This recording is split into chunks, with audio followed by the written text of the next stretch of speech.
Oi, tudo bem? Seja bem-vindo mais uma vez à minha casa. Eu sou a Mi Farinelli.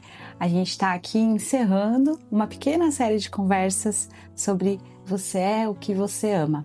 Aqui a gente está conversando um pouquinho nos últimos tempos, nas últimas semanas, sobre uma reflexão, entrar lá, prestar atenção no nosso coração, sondar o nosso coração, entender que a gente reflete as nossas atitudes, as nossas ações, tudo que a gente faz reflete o que está lá dentro, reflete exatamente quem a gente ama. E às vezes a gente acha que, racionalmente, né, que a gente ama a Deus de todo o nosso coração e todo o nosso entendimento, mas talvez existam algumas coisas que a gente precise sondar, entender, às vezes reorganizar, para realmente viver debaixo da vontade de Deus, dentro da vontade de Deus, e para realmente viver esse relacionamento e essa intimidade que a gente tanto deseja nesse nosso processo de sermos transformados e moldados de acordo com a vontade dele, não é verdade? Então a gente está falando nessas últimas semanas com base nesse livro, Você é o que você ama, do James Smith.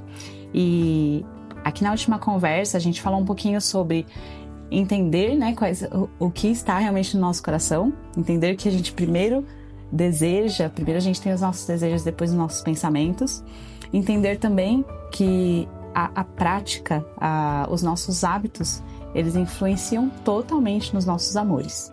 E o que a gente mais investe tempo nos nossos hábitos, nas nossas práticas, é justamente aquilo que a gente mais vai amar.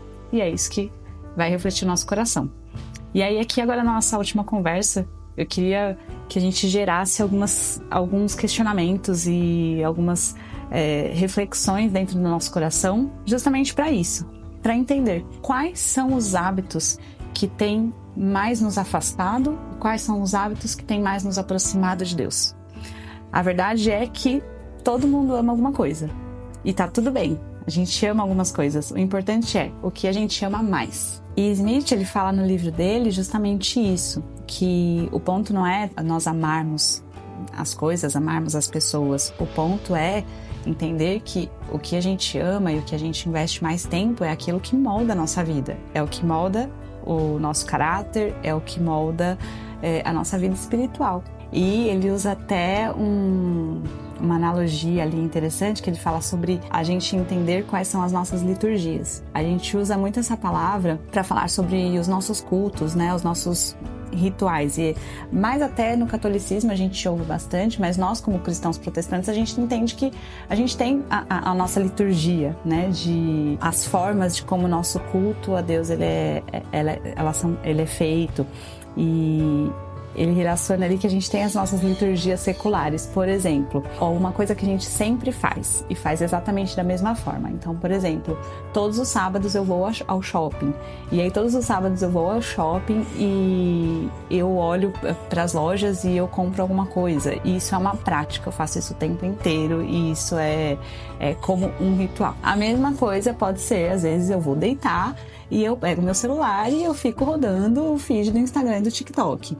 Essa pode ser a minha liturgia noturna ali antes de dormir. O ponto é como que a gente reorganiza a nossa vida e molda as nossas práticas, as nossas liturgias, para que Deus seja o centro delas. Existe realmente um poder muito espiritual no hábito. O que eu gostaria de sentar e refletir com você é como que a gente substitui ou abre espaço para uma liturgia, para hábitos que sejam realmente mais propensos para nos aproximar de Deus. E a gente sabe da importância disso, né? A gente já sabe, se a gente tem a vontade de nos aproximar cada dia mais de Deus, a gente já sabe da importância disso, mas realmente vale a pena parar e refletir. A gente comentou um pouquinho na última conversa da importância o quanto que eu dou importância para acordar e sentar e fazer um devocional. E o quanto que às vezes eu não dou importância para isso, eu paro, eu sento e acordo e vou fazer qualquer outra coisa na vida, mas não faço meu devocional. Então, vale a gente entender que isso não é só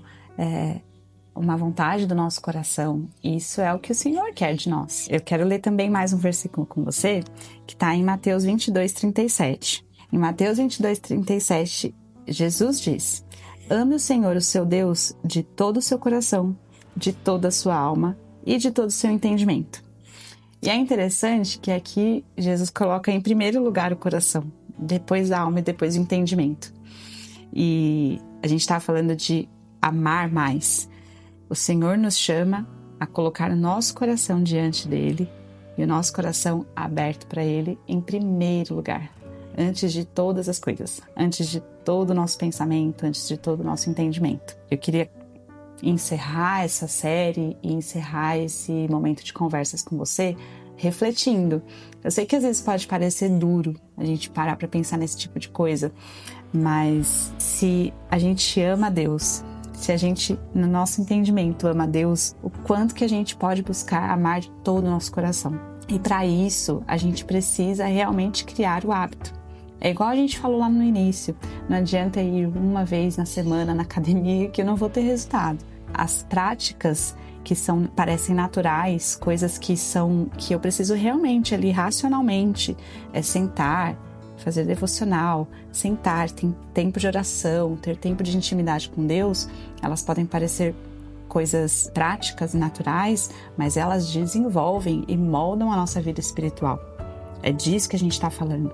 É de treinar, é como se a gente estivesse treinando o nosso coração a amar cada dia mais a Deus. A gente não vai construir um relacionamento, a gente comentou até sobre relacionamentos amorosos, a gente não vai construir um relacionamento de casamento se a gente não investe tempo. Quanto mais próximo a gente está, quanto mais intimidade a gente está, mais o nosso coração deseja, mais o nosso coração ama. Então, essas práticas que são hábitos, que parecem coisas naturais, elas precisam ser treinadas, elas precisam ser forçadas. Eu já ouvi bastante gente falar assim, mas eu não gosto de ler. E aí a gente tem um problema muito sério, porque, poxa, se eu não gosto de ler, mas a palavra de Deus revela tudo, toda a história da humanidade, toda a história da redenção, toda a história da nossa salvação, tudo tá aqui, o caráter de Deus tá todo aqui revelado. Como que eu não vou me esforçar e incentivar o meu racional a praticar isso, a ler, a memorizar? Talvez encontrando outras formas de...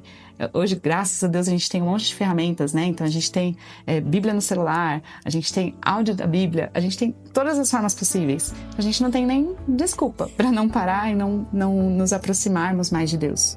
Assim como, provavelmente, um montão de gente não gosta de ir na academia, não gosta de comer coisa saudável, mas a gente se esforça porque a gente sabe que faz bem. Da mesma forma, a gente se esforça, a gente cria hábito, a gente desenvolve prática, até que isso seja totalmente natural, até que chegue o dia e você acorde e fale, eu desejo ter tempo com Deus, porque eu sei que quanto mais eu leio, mais eu conheço, quanto mais eu conheço, mais eu amo. Então é isso que eu queria deixar pra gente refletir. Eu me incluo nessa junto com você. Eu acho que a cada dia mais a gente pode desenvolver os nossos hábitos diários para realmente treinar o nosso coração a amar cada dia mais a Deus. Que você possa ser abençoado nisso, que você possa ser edificado nisso. Eu oro hoje para que o Senhor coloque no teu coração cada dia mais amor por Ele, cada dia mais esse desejo constante, que às vezes em algumas práticas podem ser um pouquinho difíceis, mas a gente treinando um pouquinho e conhecendo cada dia mais a Deus, com certeza a gente vai amá-lo muito mais. E aí a nossa vida, as nossas atitudes, as nossas decisões, tudo isso vai refletir aquilo que está no nosso coração. Deus te abençoe e até a próxima. Tchau, tchau.